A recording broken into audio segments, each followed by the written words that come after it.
Hi friends, ಎಲ್ಲರೂ ಹೇಗಿದ್ದೀರಾ? Welcome back to our channel Yakshalakshmi ಇದೆ. ಫ್ರೆಂಡ್ಸ್, ಇವತ್ತಿನ ವಿಡಿಯೋದಲ್ಲಿ ನಾನು ನಮ್ಮ ಹಳ್ಳಿಯಲ್ಲಿ ಅಂದರೆ ಬೇಸಿಗೆಕಾಲ ಶುರುವಾಯಿತು ಅಂದರೆ ಹಳ್ಳಿಗಳಲ್ಲಿ ಮಾಡ್ಕೊತಕ್ಕಂಥ ಕಾಮನ್ ಕೆಲಸಗಳನ್ನು ನಾನು ಈ ವಿಡಿಯೋದಲ್ಲಿ ಶೇರ್ ಮಾಡ್ಕೊತೀನಿ. ವಿಡಿಯೋ ತುಂಬ ಇಂಟ್ರೆಸ್ಟಿಂಗ್ ಆಗಿರುತ್ತೆ. ವಿಡಿಯೋವನ್ನು ಮೊದಲನೇ ಸಲ ನೋಡಿದ್ರೆ ವಿಡಿಯೋಗೊಂದು ಲೈಕ್ ಮಾಡಿ ಮತ್ತು ಚಾನಲ್ ಸಬ್ಸ್ಕ್ರೈಬ್ ಮಾಡ್ಕೊಳ್ಳಿ ಅಂತ ಹೇಳ್ತಾ ಬನ್ನಿ. ಇವತ್ತಿನ ವಿಡಿಯೋದಲ್ಲಿ ನಾನು ಅಂದರೆ ಈ ಬೇಸಿಗೆಗಾಲ ಶುರುವಾಗಿ ಇನ್ನೇನು ಮಳೆಗಾಲ ಬರೋ ಅಷ್ಟರಲ್ಲಿ ಹಳ್ಳಿಗಳಲ್ಲಿ ಕಾಮನ್ ಆಗಿ ರೈತರಾಗಿರ್ಬೋದು ಮತ್ತು ಮನೆಯಲ್ಲಿರ್ತಕ್ಕಂಥ ಮಹಿಳೆಯರಾಗಿರ್ಬೋದು ಏನೆಲ್ಲ ಕೆಲಸ ಮಾಡ್ಕೊತಾರೆ ಅನ್ನೋದನ್ನು ಈ ವಿಡಿಯೋದಲ್ಲಿ ನಿಮಗೆ ನೀಟಾಗಿ ಎಕ್ಸ್ಪ್ಲೈನ್ ಮಾಡ್ತೀನಿ. ಜೊತೆಗೆ ಕೆಲಸ ಹೇಗೆ ಮಾಡ್ತೀವಿ ಅಂತ ಕೂಡ ಶೇರ್ ಮಾಡ್ಕೊತೀನಿ. ಹಾಗಾದರೆ ಯಾಕೆ ತಡ ಮಾಡ್ತೀರಾ, ಬನ್ನಿ ವಿಡಿಯೋವನ್ನು ನೋಡೋಣ. ಏನಪ್ಪ ಹೇಳಿದರೆ ಒಂದು ವಿಡಿಯೋ ಮಾಡ್ತಾ ಇರೋದು ಇನ್ನೊಂದು ಅಂತ ಅಂದ್ಕೊಂಬೇಡಿ. ಸೊ ಈ ವಿಡಿಯೋವನ್ನು ಮಾಡಿದಾಗ ಮಾಡಿರ್ತಕ್ಕಂಥ ಪೂಜೆಯನ್ನು ನಾನು ನಿಮ್ಮ ಜೊತೆ ಶೇರ್ ಮಾಡ್ಕೊತಿದ್ದೀನಿ. ಸೊ ಆವತ್ತಿನ ದಿನ ಶುಕ್ರವಾರ ಆಗಿತ್ತು. ಸೊ ಪೂಜೆ ಎಲ್ಲ ಮುಗಿಸಿ ಏನೇನೆಲ್ಲ ಕೆಲಸ ಮಾಡಿಕೊಂಡೆ. ಇದು 2 ದಿನ ಮಾಡಿರ್ತಕ್ಕಂಥ ಕೆಲಸವನ್ನು ನಿಮ್ಮ ಜೊತೆ ಶೇರ್ ಮಾಡ್ಕೊತಿದ್ದೀನಿ. ಸೊ ಶುಕ್ರವಾರ ಇಂದ ತಕ್ಷಣ ನೆನಪು ಬರೋದೇ ನಮಗೆ ಪೂಜೆ ಅಲ್ವಾ. ಸೊ ಅವತ್ತು ಪೂಜೆ, ಈ ಪೂಜೆನ ನಾನು ಬೇರೆ ಚಾನಲಲ್ಲಿ ಲಾಗಲ್ಲಿ ಶೇರ್ ಮಾಡ್ಕೊಂಡಿದ್ದೀನಿ, ಆದರೆ ಈ ಒಂದು ಚಾನಲಲ್ಲಿ ಶೇರ್ ಮಾಡ್ಕೊಂಡಿರಲಿಲ್ಲ. ಹಾಗಾಗಿ ಇದನ್ನು ನಾನು ಶೇರ್ ಮಾಡ್ಕೊತಿದ್ದೀನಿ ಅಷ್ಟೇ. ಪೂಜೆ ಮುಗಿಸಿ ಆದಮೇಲೆ ಏನೇನೆಲ್ಲ ಮಾಡಿದ್ವಿ ಮತ್ತು ನೆಕ್ಸ್ಟ್ ದಿನ ಏನೇನೆಲ್ಲ ಮಾಡಿದ್ವಿ. ಬೇಸಿಗೆ ಅಂತ ಬಂದಿದ್ದ ತಕ್ಷಣ ನಮ್ಗೆ ಫಸ್ಟ್ ನೆನಪು ಬರೋದೇ ಕೆಲವೊಂದು ಕೆಲಸಗಳು, ಎಕ್ಸ್ಪೆಷಲಿ ಹಳ್ಳಿಗಳಲ್ಲಿ ಮಾಡ್ತಕ್ಕಂಥ ಹೆಣ್ಮಕ್ಳ ಕೆಲಸಗಳು ಏನೇನು, ಮತ್ತು ವರ್ಷ ಪೂರ್ತಿ ನಮ್ಮ ಮಳೆಗಾಲಕ್ಕೆ ಏನೇನೆಲ್ಲ ಶೇಖರಣೆ ಮಾಡಿ ಇಟ್ಕೊತೀವಿ ಅನ್ನೋದು ಈ ಒಂದು ಲಾಗಲ್ಲಿ ನಾನು ಹೇಳ್ತಾ ಹೋಗ್ತೀನಿ.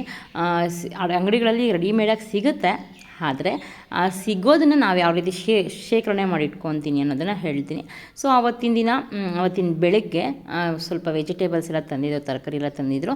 ಆಮೇಲೆ ಫ್ರಿಜ್ ಇಲ್ಲದೆ ಇರೋ ಕಾರಣ ನಾನೊಂದಷ್ಟು ಸ್ವಲ್ಪನೇ ತರಿಸ್ತೀನಿ. ಆ ಒಂದು ಟೈಮ್ಗೆ ಎಷ್ಟು ಬೇಕೋ ಅಷ್ಟು ಅದನ್ನು ನಾನೇನು ಮಾಡಿದ್ದೀನಿ ಅಂದರೆ ಎಲ್ಲಿ ಯಾವುದು ಬೇಕೋ ಅದನ್ನು ನೀಟಾಗಿ ಎತ್ತಿಟ್ಕೊತಾ ಇದ್ದೀನಿ. ಒಂದು ಕ್ಯಾರೆಟು, ಬೀನ್ಸ್ ಮತ್ತು ಹಸಿಮೆಣಸಿನ್ಕಾಯಿ ಇದನ್ನು ನೀಟಾಗಿ ಒಂದು ಕಡೆ ಎತ್ತಿಡ್ತಾ ಇದ್ದೀನಿ. ಯಾಕಂದರೆ ಅದು ಮತ್ತೆ ಹುಡುಕಿದ ತಕ್ಷಣ ಸಿಗಬೇಕಲ್ವ, ಹಾಗಾಗಿ ನೀಟಾಗಿ ಇಡ್ತಿದ್ದೀನಿ. ಇನ್ನು ನೀವು ಅಲ್ಲೇ ವಿಡಿಯೋದಲ್ಲಿ ನೋಡ್ತಿದ್ದೀರಾ, ಕೊತ್ತಂಬರಿ ಸೊಪ್ಪು ಒಂದು ಚೆಂಬಲ್ಲಿ ಹಾಕಿಟ್ಟಿದ್ದೀನಿ. ಈ ಬೇಸಿಗೆ ಬಂತು ಅಂದರೆ ಕೊತ್ತಂಬರಿ ಸೊಪ್ಪು ತಂದು 1 ಅವರ್ಗೆಲ್ಲ ಫುಲ್ಲು ಒಣಗೋಗಿರುತ್ತೆ. ಆದರೆ ಈ ಥರ ಚೆಂಬಲ್ಲಿ ನೀರು ಹಾಕಿ ಇಡೋದ್ರಿಂದ ಒಂದು 3 ಡೇಸ್, ಅಟ್ಲೀಸ್ಟ್ ಒಂದು 3 to 4 ಡೇಸ್ ಆದರೂ ಇರುತ್ತೆ. ಇನ್ನು ಗಾಜಿನ ಬಾಟ್ಲಲ್ಲಿ ಶೇಖರಣೆ ಮಾಡಿಟ್ರೆ ಕೊತ್ತಂಬರಿ ಸೊಪ್ಪನ್ನು ಅದು 1 ವೀಕ್ವರೆಗೂ ಇರುತ್ತೆ. ಸೊ ಹಾಗಾಗಿ ಫ್ರಿಜ್ ಇಲ್ಲದೆ ಇದ್ದರೆ ಈ ಒಂದು ಟಿಪ್ಸನ್ನು ಫಾಲೋ ಮಾಡೋದು ತುಂಬ ಒಳ್ಳೆಯದು. ತುಂಬ ಫ್ರೆಶ್ ಆಗಿರುತ್ತೆ ನೋಡೋದಕ್ಕೆ. ಹಾಗಾಗಿ ಅಂದರೆ ಫ್ರಿಜ್ಜಲ್ಲಿ ಇಡೋದಕ್ಕಿಂತ ಈ ಥರ ಇಟ್ಟರೆ ತುಂಬ ಚೆನ್ನಾಗಿರುತ್ತೆ. ಇನ್ನು ರಾಗಿ, ಪ್ರತಿ ವರ್ಷ ಹಳ್ಳಿಗಳಲ್ಲಿ ರೈತರು ಕಾಮನಾಗಿ ರಾಗಿ ಬೆಳೀತಾನೆ ಇರ್ತಾರೆ. ರಾಗಿ ಬೆಳೆದಿದ್ದಾದಮೇಲೆ ಅದನ್ನು ಒಣಗಿಸಿ ನೀಟಾಗಿ ಗಾಳಿಗೆ ತೂರಿ ಒಂದು ಚೀಲದಲ್ಲಿ ಹಾಕಿಡೋದು ಎಲ್ಲರ ಮನೇಲಿ ಇರುತ್ತೆ. ಕಾಮನ್ನಾಗಿ ಒಂದು 90% ಜನರ ಮನೆಗಳಲ್ಲಿ ಇರುತ್ತೆ. ಆದರೆ ನಾವು ಈ ಸಲ ರಾಗಿ ಎಲ್ಲ ಬೆಳೆದಿಲ್ಲ. ಆದರೆ ಹಳೆ ಮನೆಯಿಂದ ಹೊಸ ಮನೆಗೆ ಶಿಫ್ಟ್ ಆದಮೇಲೆ ಹಳೆ ಮನೇಲಿ ಇರ್ತಕ್ಕಂಥ ರಾಗಿಯನ್ನು ತಂದು ಇಲ್ಲಿ ಒಣಗಿಸಿ ಅದನ್ನು ನಾವೇನು ಮಾಡ್ತಿದ್ದೀವಿ ಅಂದರೆ ನೀಟಾಗಿ ತೂರಿ ಚೀಲದಲ್ಲಿ ಹಾಕಿಟ್ಟಿದ್ದೀವಿ. ಆ ಚೀಲದಲ್ಲಿ ಹಾಕಿಟ್ಟಿರೋದನ್ನು ನಾನು ನೆಕ್ಸ್ಟು ಈ ಒಂದು ಲಾಸ್ಟಲ್ಲಿ ಶೇರ್ ಮಾಡ್ತೀನಿ ನೋಡಿ. ಇನ್ನು ಅವರೆಕಾಳು, ಈ ಸಲ ನಾವು ಅವರೆ ಹಾಕಿದ್ವಲ್ಲ, ಆದರೆ ಹಸಿ ಅವರೆಕಾಳನ್ನೇ, ಅಂದರೆ ಹಸಿ ಅವರೆಕಾಯಿನ ತುಂಬ ಮಾರಿಬಿಟ್ವಿ.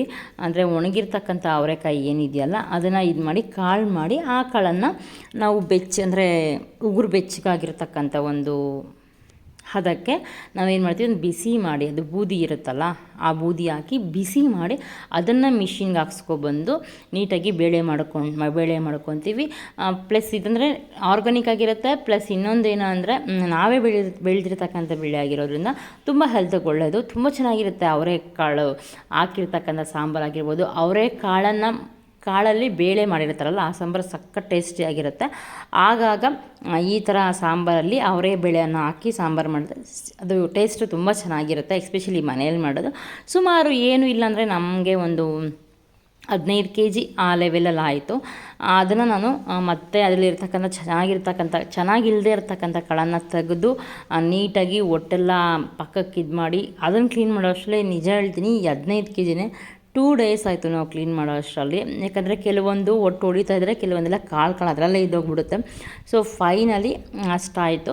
ಅದು ಎಷ್ಟು ಆಗಿದ್ದಾದಮೇಲೆ ಬೇಳೆ ಮಾಡಿಸ್ಕೊಂಬರ್ತೀವಲ್ಲ ಅದನ್ನು ಕೂಡ ನಾನು ನೆಕ್ಸ್ಟ್ ವ್ಲಾಗಲ್ಲಿ ಶೇರ್ ಮಾಡ್ಕೊತೀನಿ. ಅಂದರೆ ಅಭ್ಯಾಸರಿರೋ ಅಥವಾ ಆಗಿನ ಕಾಲದಲ್ಲಿ ನಮ್ಮ ಅಜ್ಜಿ, ನಮ್ಮ ತಾತ ಅವರೆಲ್ಲ ತುಂಬ ಚೆನ್ನಾಗಿ ಮಾಡ್ತಾರೆ. ಬಟ್ ನಮ್ಗೆ ಈ ಕಾಲದವರೆಲ್ಲ ಅಷ್ಟೊಂದು ಇದ್ರ ಬಗ್ಗೆ ಗೊತ್ತಿಲ್ಲ. ಎಷ್ಟು ಕೆಲಸ ಗೊತ್ತಿರುತ್ತೋ ಅಷ್ಟು ಮಾಡಿಕೊಂಡು ಶೇಖರಣೆ ಅಂತೂ ಮಾಡಿಕೊಳ್ಳೇಬೇಕು. ಇನ್ನು ಈ ಒಂದು ಬೇಸಿಗೆಗಾಲದಲ್ಲಿ ಹುರುಳಿಕಾಳು ಬೆಳೆದಿರೋರು ಹುರುಳಿಕಾಳನ್ನು ಕೂಡ ಕಣ ಮಾಡಿ ಅದರಲ್ಲಿ ಒಂದು 10 kg 20 kg ಅಂತ ಮನೆಗೆ ಇಟ್ಕೊತಾರೆ. ಸೊ ನಾವು ಈ ಸಲ ತೊಗೊಂಡೇ ಬಂದಿದ್ವಿ, ಒಂದು 5 kg ಹುರುಳಿಕಾಳನ್ನು ತೊಗೊಬಂದಿದ್ದೀವಿ. ನೆಕ್ಸ್ಟ್ ಬರ್ತಕ್ಕಂಥದ್ದೇ ಈ ಸೀಸನಲ್ಲಿ ಹುಣಸೆಹಣ್ಣು. ಸೊ ಹುಣಸೆಹಣ್ಣು ನಮ್ಮ ಮನೆ ಮುಂದೆ ಹಿಂದೆ ಇರೋದ್ರಿಂದ ಒಂದಷ್ಟು ಹುಣಸೆಹಣ್ಣು ಕೂಡ ನಾವು ಶೇಖರಣೆ ಮಾಡಿ ಇಟ್ಟಿದ್ದೀವಿ. ಇದು ನೀವು ನೋಡ್ಬೋದಿರ್ಬೋದಲ್ಲ, ಒಟ್ಟೊಟ್ಟೆಲ್ಲನೂ ಒಡೆದ್ರೆ ಹೋಗುತ್ತೆ ಆಯಿತಾ.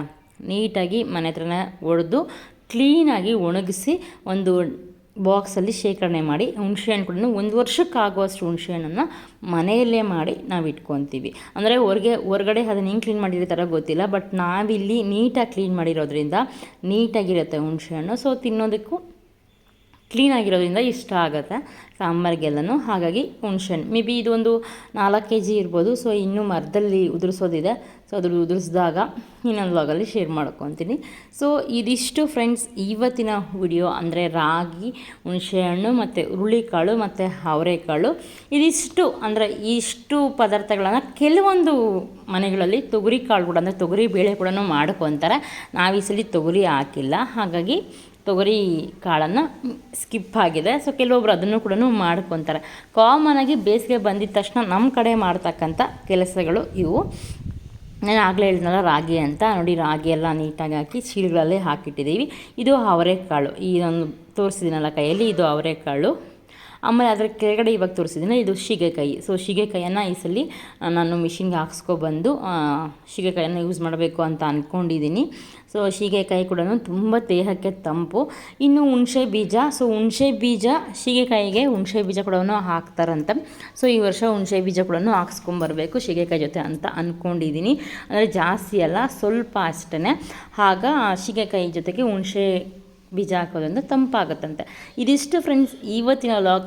ಐ ಹೋಪ್ ನಿಮಗೆ ಈ ವ್ಲಾಗ್ ತುಂಬ ಇಷ್ಟ ಆಗಿರುತ್ತೆ ಅಂತ ಅಂದ್ಕೊತೀನಿ. ವಿಡಿಯೋವನ್ನು ಎಲ್ಲರೂ ಮೊದಲನೇ ಸಲ ನೋಡ್ತಾರೆ, ವಿಡಿಯೋಗೊಂದು ಲೈಕ್ ಮಾಡಿ ಮತ್ತು ಚಾನಲ್ನ ಸಬ್ಸ್ಕ್ರೈಬ್ ಮಾಡಿ ಅಂತ ಕೇಳ್ಕೊತ ಮತ್ತೊಂದು ವಿಡಿಯೋದಲ್ಲಿ ಮತ್ತೆ ಸಿಗ್ತೀನಿ. ಎಲ್ಲರಿಗೂ ಒಳ್ಳೆಯದಾಗಲಿ.